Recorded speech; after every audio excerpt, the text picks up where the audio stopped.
Okay, thank you. Thank you very much. I want to start thanking Ramesh Jain. I did my graduate work with him. When I was working with him, I used to look like this, very innocent, naive, and all the good things you see in me are due to him. All the things you don't like about me, I'm responsible for that. So I want to thank my good friends here at SIM Multimedia. It's a wonderful community. I have lots more friends, but I could not fit all of them in one slide. I want to thank my current and former PhD students, postdocs, visitors, and all this work is due to them. And I want to thank my family. Actually, my wife is here. We were able to bring her in without the registration this morning, so that was a success. And I want to thank the sponsors. This work has been funded by these three major programs, the VACE and Aladdin and DIVA, all three from IARPA. So these are the quotes from famous people about human action. Human action is purposeful behavior. Human beings must have an action. They will make it if they cannot find it. It's Albert Einstein said. And then change does not come from the sky. It comes from human action. And all human action have one or more of these 7 causes: chance, nature, compulsion, habit, reason, passion, and desire. That's what Aristotle says. So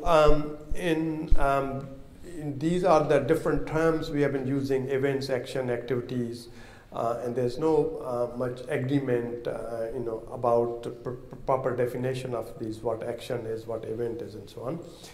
So I've been working in this area for some time. So this talk gave me an opportunity to organize what I have been doing and what I'm doing currently and what I should be doing next. So I have organized this talk in 3 parts: the early work and classical methods we use, which is before the deep learning, and the deep learning methods. Okay. So we started this work in '94 ECCV. We were looking at the gestures, and these were the 7 gestures we were recognizing. And this was modeled by a finite machine, which was a precursor of HMM. Then we look at the actions in office environment. So we had these predefined area like these ones where we expected the change to happen. And then we were modeling the action. That person comes in, start position, can be standing, and goes to the phone and pick up a phone and make a phone call and then hang up and so on. And then the different states, sitting and so on, are leaving. So so this was the thing: first person enters, second person enters, first person sit down, second person open the cabinet and close the cabinet and leave.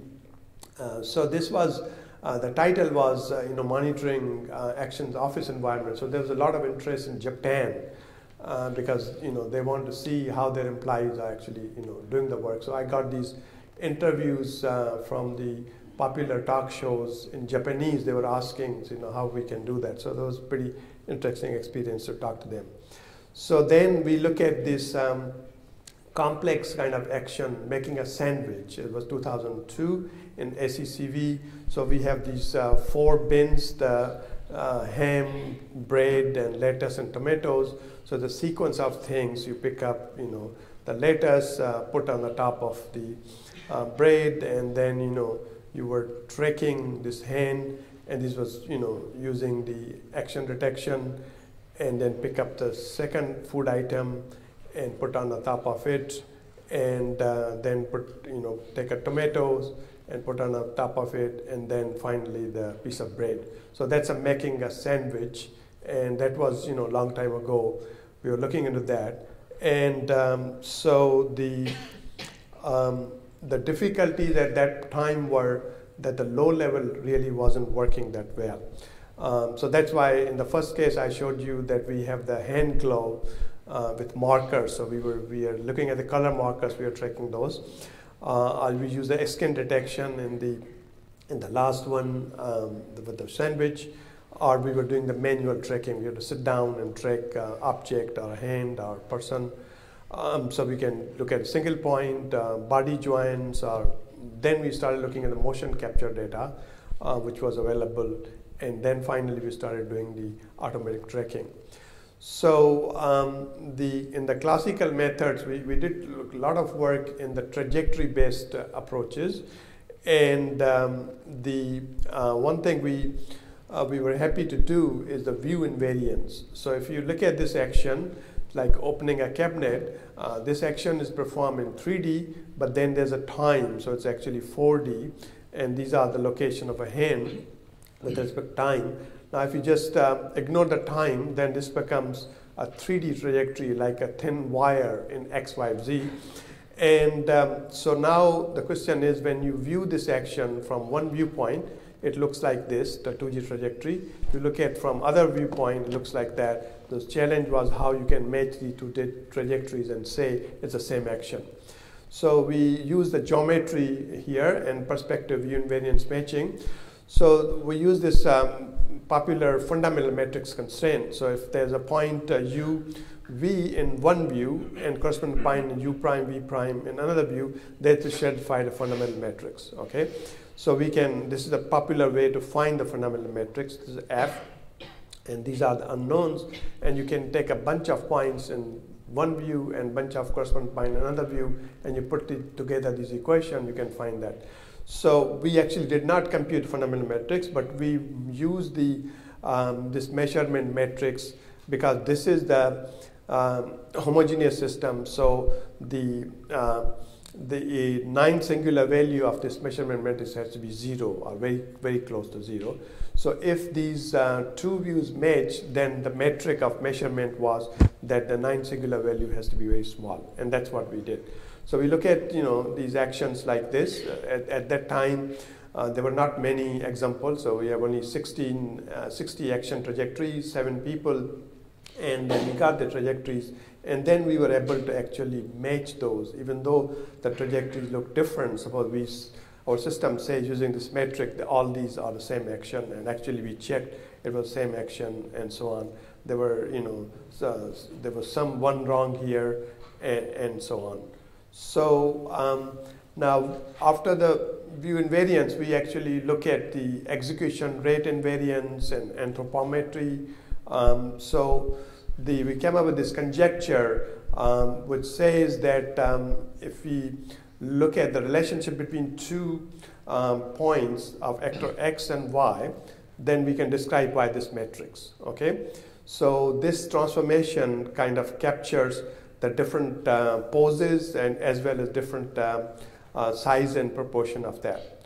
So here was this example. I had these two former students. One was shorter and thin. The other guy was pretty tall and big built. So we look at different poses of this person. In the right one, both of them are raising the right hand. So we say that if you take these points, the green point on the hand, and then we have the black point on the head, and so on, then we can, using this constraint, we can actually find the match of these points, even though they are different proportion. Because of this anthropometric constraint, we can find the match of this guy on the epipolar line of the green line, and similarly match of the head of this guy and the epipolar line of the black line, and so on. So using that, we were able to do quite interesting things. So this example where we were able to look at the odd one out. So these are 4 people, and this guy is walking differently, the Egyptian walk we used to call it. So we were able to use this constraint and match that which one the odd one. So as you see, the third person, this trajectory, the graph is much more different as compared to the other one. So now the next thing we did that we actually were able to track. So we track a person and we get a sequence of these contours and we stack them together. Then this becomes a spatial temporal volume, x, y, t, and that's why it becomes like an object. And this object now is x, y, t, and we can, as you look at, these are different actions, and they look very different. So we look at the properties of that, and we're able to recognize action using that. The other approach, which was very popular, was bag of words. So bag of words idea was that we get these interest points, local interest points, and we compute some features and group them to features, and then each of the group or cluster become a word, and we can describe a video as a bag of words, which is like a histogram. And then action is like a histogram, and we can match the histogram and recognize action like that. Now the main issues there were that how you detect interest points, and then how do you describe the features around interest points. Okay, so there were several options. We came up with this 3D SIFT interest point, and there were other one like dense trajectories. Other issue was that once you get these things, then how do you come up with a vocabulary which is compact and which is useful to do the action recognition. So this is 3D SIFT descriptor, which we actually published in SIGMM Multimedia, and pretty simple approach, 4-page paper, and we got quite many citations on this. So the idea was that 2D SIFT just look at the derivative in x and y, but here we are looking at the time, so we have looking at the 3 derivatives, and we came up with these angles, and then we describe the descriptor based on that, and we showed that it can make a much more difference as compared to use a sequence of the 2D SIFTs. So now one thing was obvious that at that time we were looking at very simplistic actions, everybody has a different data set and 5-6 actions and so on. So the one popular data set was Wiseman, and then there was a KTH data set. So then we look into this and started a whole series of action data set from UCF. First one was the UCF Sports, and then we came up with UCF 11, and after that we have the UCF 50, and then finally UCF 101. So that really jump-started the research in more realistic videos, and it is still, these are the benchmark data set. Now, at that point, we realized that we were just looking at the action classification. Like given these videos like that, we want to say in this video, what action is it? Biking, long jump, or tennis stroke. But the more interesting problem is that not only we detect what action it is, but we can put a bounding box on the actor. Where is the action happening? So, which is more interesting, more semantic. So that was action detection, and the next thing actually is even finer level, that we do this action segmentation, that we assign each pixel the label that this is from that particular actor and this is the action. Okay. So now at that time, then the deep learning disruption started, and it changed everything. Okay. So if I look at what is the main difference, what the classical approaches we used to use as compared to deep learning. So in classical approaches, as I've described, that we were solving problem in a modular fashion. Okay, so we detect the joints, we will track the joints, we'll get the descriptor of the trajectory, and then we'll classify. So, and then these things were actually done by incorporating the knowledge into the constraints, which we as a human being we were doing. And we were converting these constraints into some objective function, and then we were optimizing the objective function. Okay. Now, deep learning gave us that we can solve this problem end to end. So we can learn the features jointly, and we can classify all together. And there was real learning, which is a big difference compared to classical methods which we were using. And of course, it's motivated by neural networks, and then requires a lot of label data and annotations. And here the main issue, as you know, is how you define the loss function. And then, of course, you require the GPUs and so on.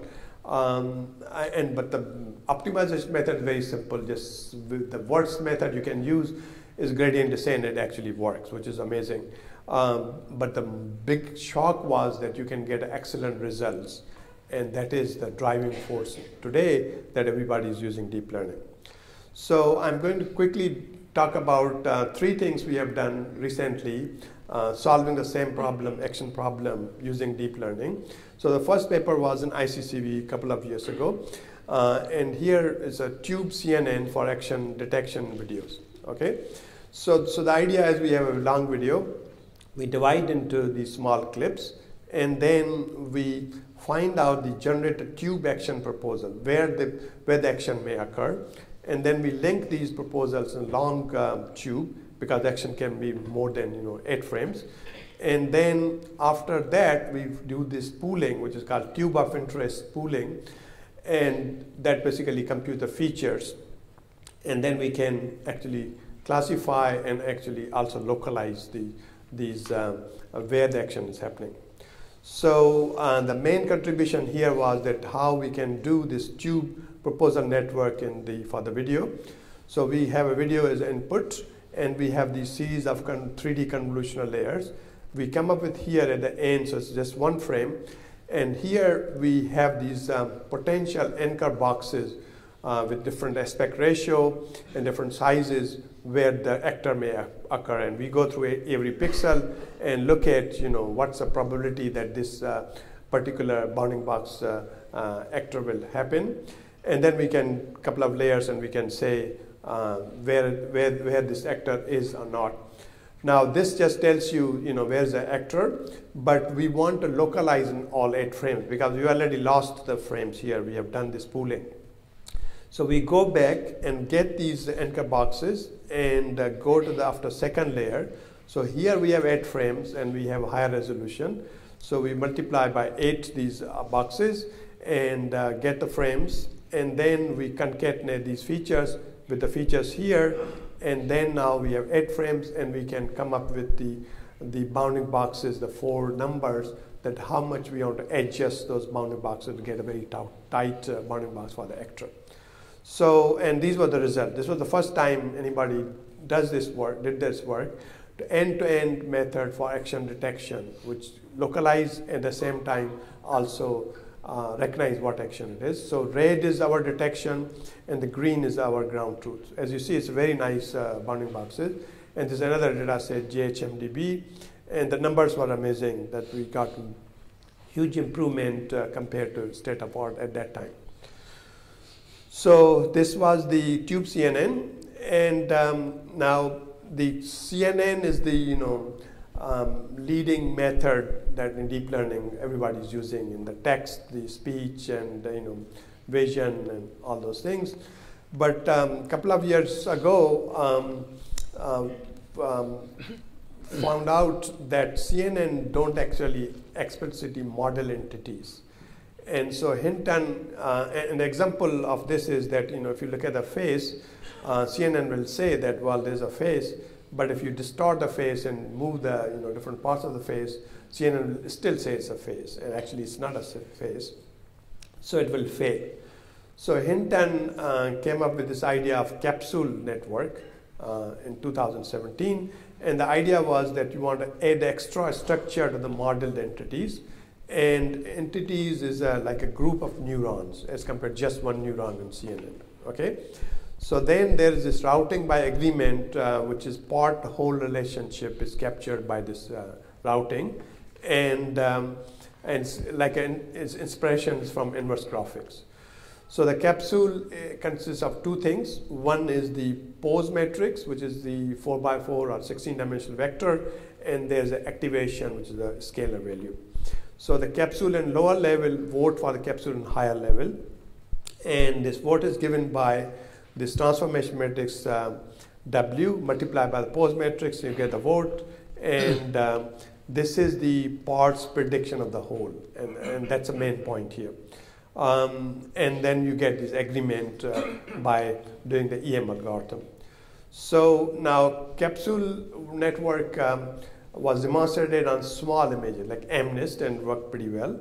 But it was having a lot of problem with high dimensional data like the images or video. And so the problem was when you start using Capsule, the computationally is very costly, it takes a lot of time, and the memory, it requires a lot of memory compared to one GPU. So we had this paper last year's NIPS where we did two simplification. So we use the same transformation metric within a local receptor field, and then we do the capsule pooling.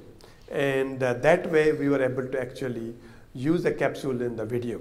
So the idea is we take the 8 frames here, and we want to come up with the detection of the action, its classification, and also the segmentation also in 8 frames. Okay, so this is the network. So it has this first part, which is the encoder. So these are the 6 3D convolutional layers, and then we have 2 capsules layers. This first one and second one. These are convolutional capsule layers. And then we have the fully connected capsule layer. And so the capsule with the highest activation is the action, which is recognized. And so this is, if we want to just say if action is there or not, we will stop here. But we actually want to detect, we want to localize where the action is. So we have a decoder. So we will start with these mouse capsules, and then we will skip connection from the other convolutional layers, and then we will end up with actually the same resolution, and we'll come up with the segmentation of where this localized action is happening. So we got very good results, and it was the first time anybody demonstrated the capsules for the video, and these are the actions. Very tight bounding boxes we can put on. Actually, it's a pixel-wise segmentation. And the numbers were good. So UCF Sports with a small data set, it didn't make that much difference. But we got about 15% increase in JHMDB, and then shockingly 20% increase in the UCF 101, which was very good. So now the last thing I want to talk about, that going back to where I started, the view invariance issue. Now there we were using the geometry. That was traditional computer vision approach. Now here we are going to do learning without a geometry to solve the same problem. So, so here we are going to look at this NTU dataset, which is a multi-view dataset, and is captured by 3 cameras. Suppose this action, drink water, is captured from 3 different views and looks very different. And these are the different other actions. And there are about 60,000 videos and about 60 actions and 40 different actors and subjects. So it's a pretty extensive data set, and one want to recognize the actions through that. So the idea here is that what we want to do, we want to learn the good representation. So the way we formulate this, well, let's say we have different views here, and we come up with representation, we call the representation learning network, RLNet. And then using that, then we want to take, so we want to render this from this particular view and particular time. We input that, and then we have a rendering network, and we'll render that particular video. And we learn this in the self-supervised fashion. So, so we got pretty reasonable results. So this is the render view for this action, vomiting condition or nausea, and this is a hugging other person, and these are the real videos, and it's pretty close to that, which is very nice. Now we wanted to use this thing to actually do the view invariant action classification. So what we did, that well, to this network we have this representation learning network, and the rendering network we just added another branch, which is the classification branch, which will classify which action it is. Okay, so we got very good results, and so in this data set we have the depth, we have the skeleton, and we have RGB. So most of the work uses actually depth because it's easier to recognize from different viewpoints and so on. And these were the results at that point. And then we use only RGB using this method, and we got about 22% increase, which was really impressive that using the learning we can do just using RGB, which was really good. So let me now conclude. So first thing is that progress has been made in the action classification. And this is the action classification performance, how we have improved. So we proposed UCF 101 around 2012. And now it's almost solved. We are about 99% or something, which is very good, and it's all due to deep learning, that we are able to compute good features and so on. We can do that. Now action detection is still we are behind because we are not there yet, and especially this is only 24 action from UCF 101 because we haven't did the annotation for remaining classes. And that's a challenge if anybody wants to do that. So my recommendation is that we want to move beyond the action classification because it just said given a video, tell me which actions, but we don't know much about it. We should look at more action localization and detection, segmentation, and in particular the untrimmed videos, and also when their actions are tiny. And when the actions, multiple actions in video and multiple action by the same actor being performed. And so there's a very nice challenge from TrackWid, which actually does all these things. So the idea is given untrimmed video like this, we want to, which contain multiple actors, multiple actions, action labels, multiple action labels per actor, and video's varying length is untrimmed. And so it's unbalanced because with deep learning the problem is if one particular class has few labels, then it becomes a problem. And then we want to localize all actions and classify each action. So the challenges are that multiple actors and objects can happen in one video because these data set UCF 101 and all those, there's one action, the trim video, and simple. Now here, as you see, there are two particular actions happening, and we need to be able to do that. Second thing is that the same actor-object combination multiple classes. Now here's opening a door and closing a door. And also there's same actor-object instance with multiple labels.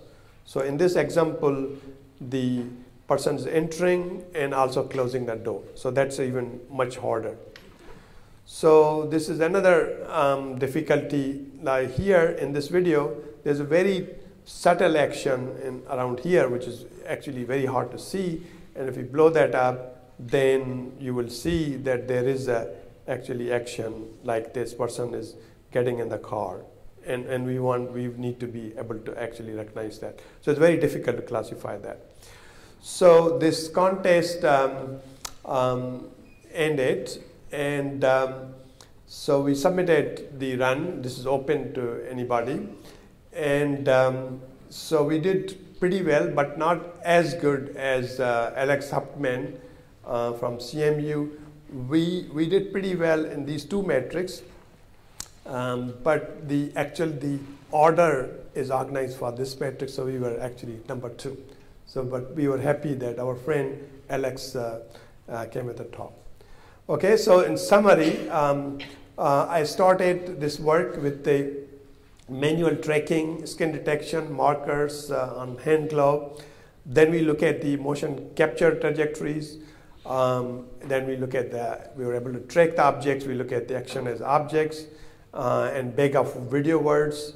Then the deep learning came, and where we didn't have to do all those things and just use CNNs, end-to-end, learn, and come up with a good loss function, and you're done. So then the newest thing is the capsule networks, which is a lot of interesting things, and we have been using that. Now all of this is supervised learning. So that's the biggest problem, that we need a lot of annotation, and sometimes it is hard. So so now there's interest to do self-supervised representation learning or learning with the less labels, and that is, I think, what we are working on. We had a paper in CVPR this year, which look at the just using active learning. We can use say 5 sample for UCF 101, and it does pretty well. So that's it. Thank you.